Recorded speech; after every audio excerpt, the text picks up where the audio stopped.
Hello everyone, a very warm welcome to you all.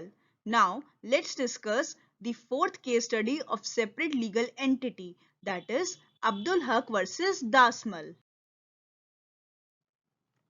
The facts of this case were: an employee who has not been paid his salary for several months sued a director of the company for recovery of the amount of salary due to him. एक employ थे जिनका नाम था Abdul Haq. He was working with a company. उस company से उनके कुछ months की सैलरी आउटस्टैंडिंग थी, मतलब उनको उनकी सैलरी नहीं मिली थी.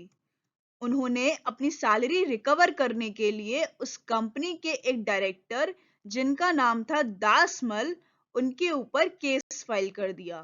क्यों केस फाइल किया? For the recovery of the amount of salary due to him.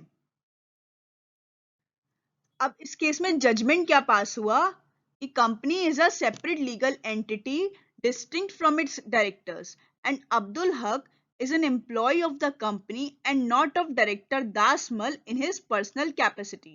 मतलब कंपनी एक सेपरेट लीगल एंटिटी है जो उसके डायरेक्टर से अलग है और अब्दुल हक कंपनी के एम्प्लॉय हैं, डायरेक्टर के एम्प्लॉय नहीं हैं.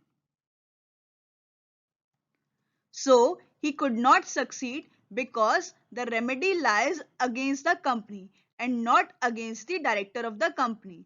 मतलब जो अब्दुल हक थे वो ये केस नहीं जीत सके क्योंकि जो उनकी सैलरी ड्यू थी वो कंपनी से ड्यू थी, डायरेक्टर से नहीं ड्यू थी. तो इसीलिए सेपरेट लीगल एंटिटी के कॉन्सेप्ट की वजह से अब्दुल हक ये केस हार गए थे. Thank you so much. I hope this is clear. Now, we'll be sharing another characteristics of company, that is separate property, in my next video. So, stay connected.